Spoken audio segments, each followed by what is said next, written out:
Her Excellency is a consulate of the Arab Republic of Egypt in Chicago from 2014 to 2018, a consulate of the Arab Republic of Egypt in Los Angeles and San Francisco from 2009 to 2013, the Arab Republic of Egypt in London from 2003 to 2008. Her Excellency also held the following positions at the General Court of the Ministry of Foreign Affairs: the Deputy Assistant Secretary of State for North American Affairs from 2019 to 2022. She is the Director of the Equal Opportunities Unit Diplomatic and Consular Service Management at inception from 2013 to 2014. Worked in the following departments: North America, non-governmental organizations, European sector, Asia sector, Diplomatic Institute. She holds a BA in Political Science with honors.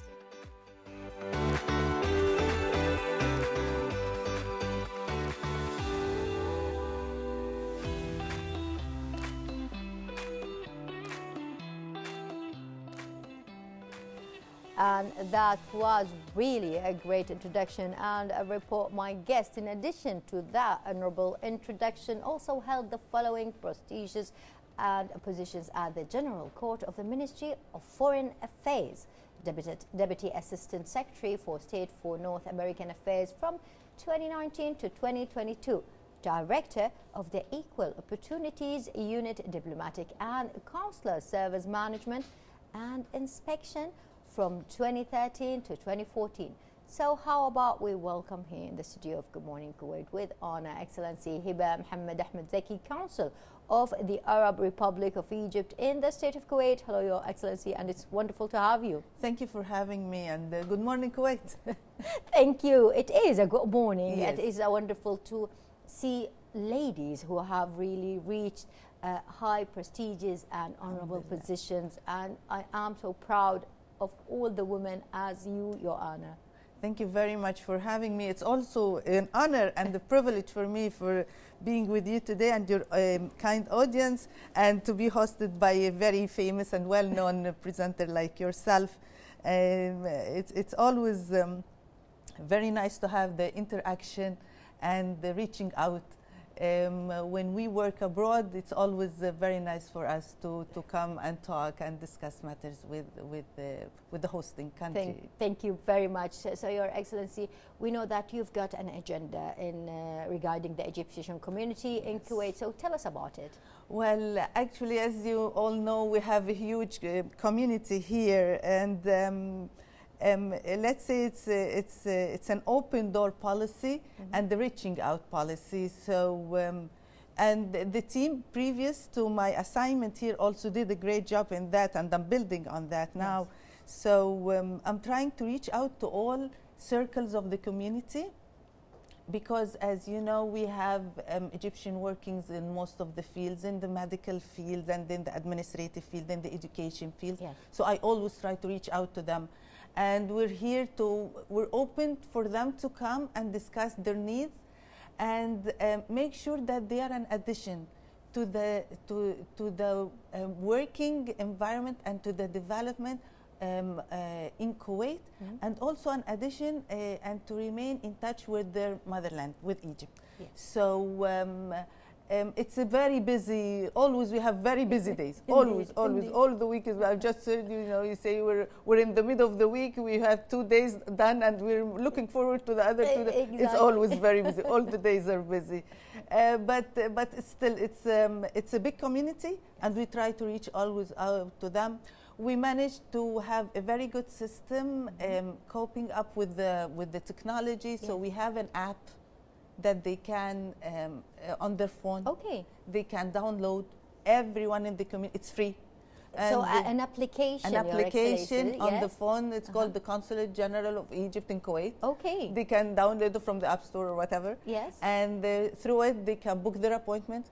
They know the requirements of whatever they're going to do, a power of attorney or a certification of any kind of document. Okay. They can look at what is needed, how much is it, how long it takes, and they can book their slot, appointment slot. They come on time, and there is literally very waiting time. They come and they finish on the same day, so That's they marvelous. don't. Yeah, so they don't take another day, so you don't need to come in a day and then another day to collect their papers. Indeed. No, they can come at the same day, finish their whatever they're coming to do, and they're done.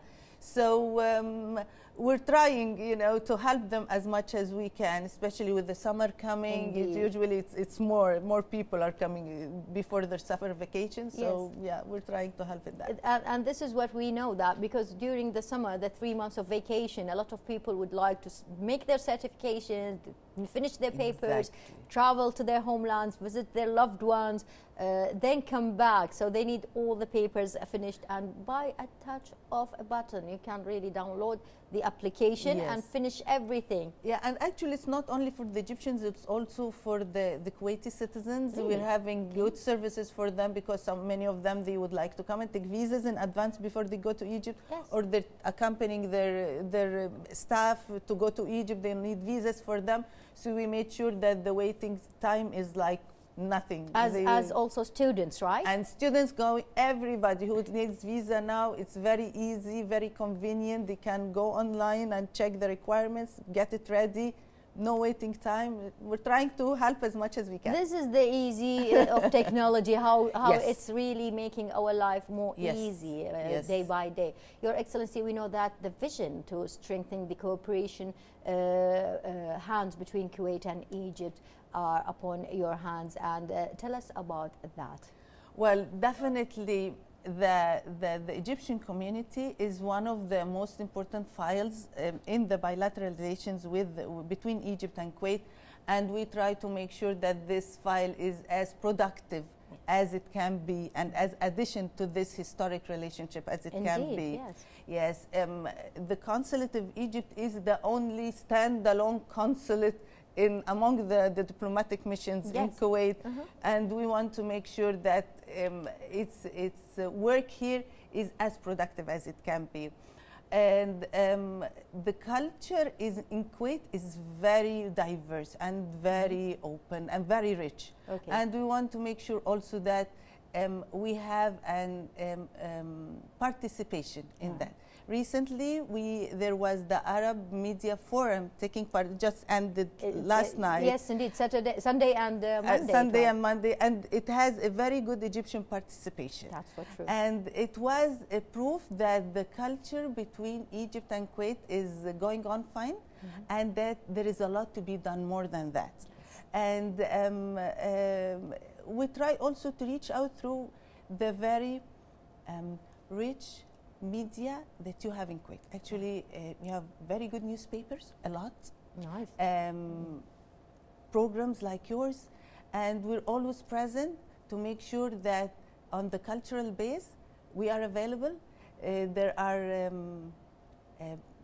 cultural events that take place here. Always there is an Egyptian participation in that, and it's always having a good impact through both societies. Yeah, and when you follow the media and social media, when there is a band or a chorale or a concert, it always has a good impact, and it always solidifies the relation between the peoples.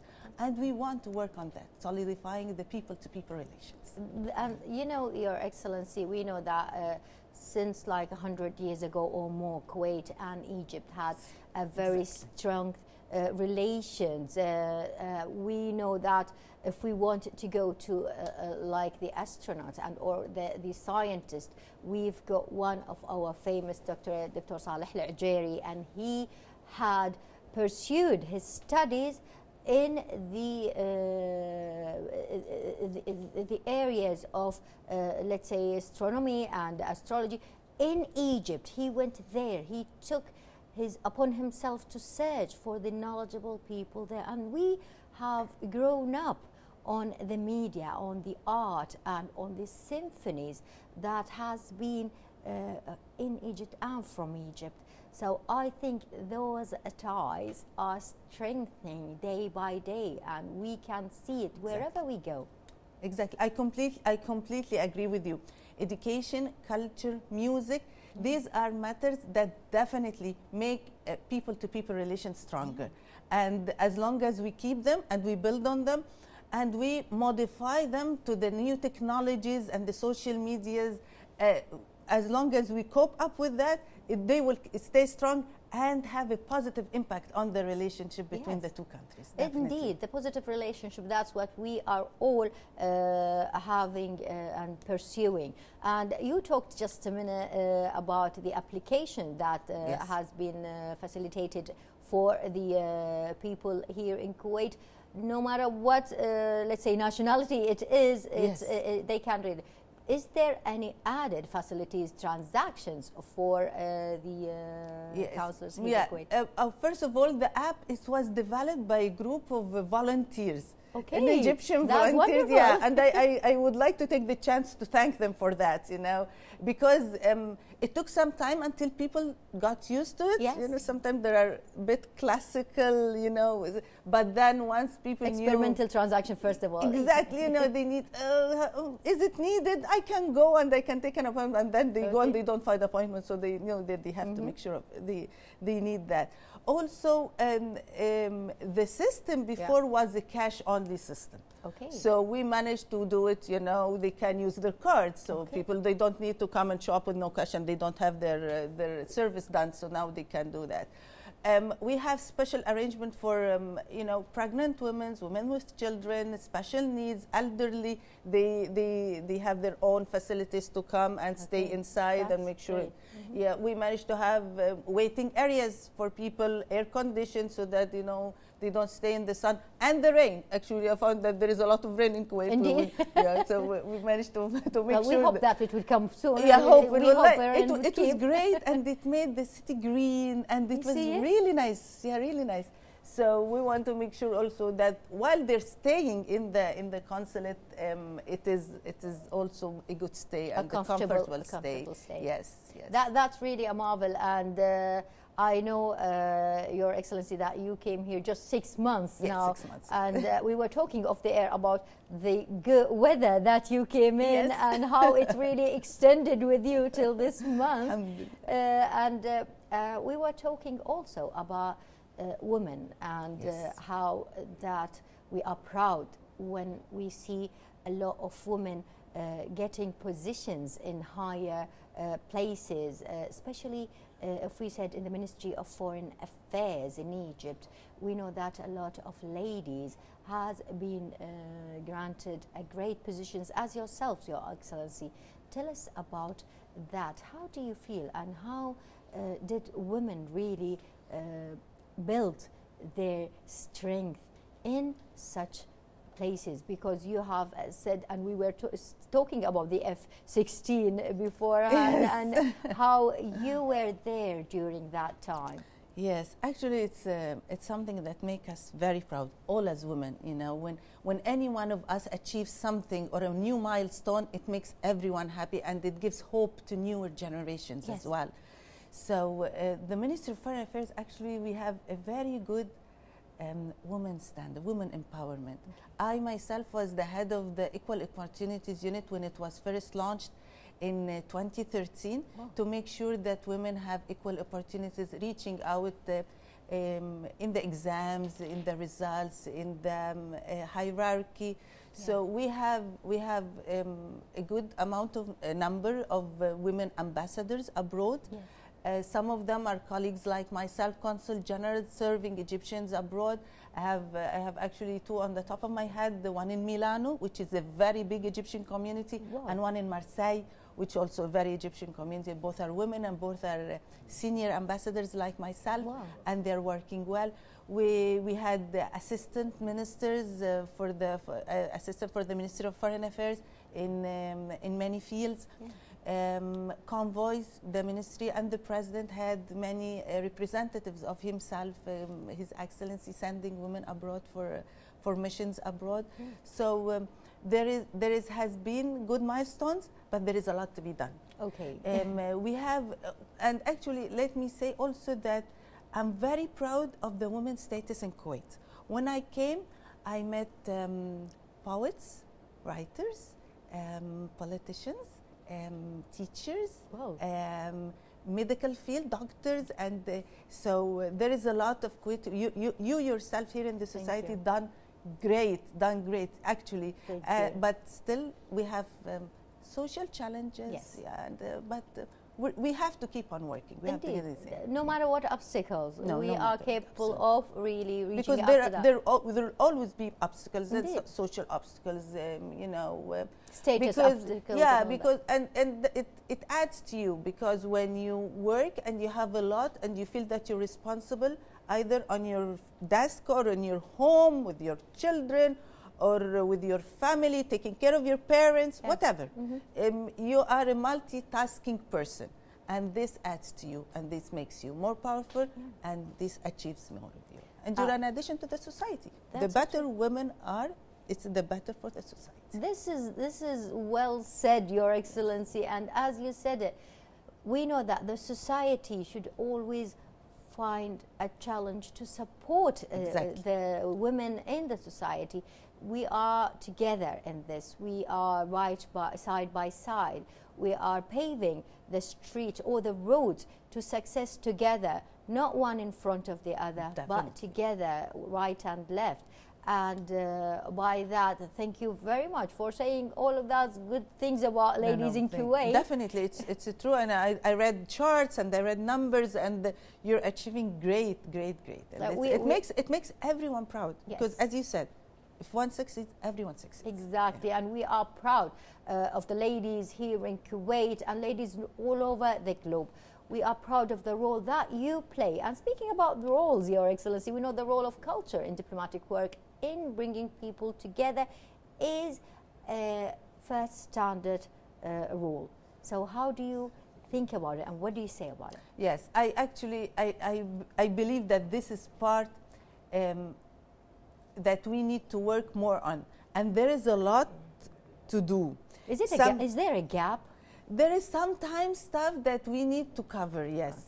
And there is a lot to do, because sometimes you feel that the economic relationships between countries are saturated. Political relationships are saturated, but when you open the file of cultural relations, there is a lot to be done. Yeah. There is exchange that can be done. There is always, when you go to a new country that you don't know the language of, there is something for you to learn. And when you represent your country abroad, let's say not in our region, but when you go to the West, there is a lot that you can try to do. One of my previous posting, I reached out to universities that has for Egyptology, centers for studying the Egyptian history. And we managed to have lectures about simply the history of Egypt, like music in ancient Egypt, birds in ancient Egypt, anything that you can bring to the table for people to know about. And then you bring them some food, Egyptian food, and then so people will know about you. And this is reaching out to new societies. It's very important, because it will bring people together. That's so true. Filling the gap by reaching to people, by making them a part of the culture of your country.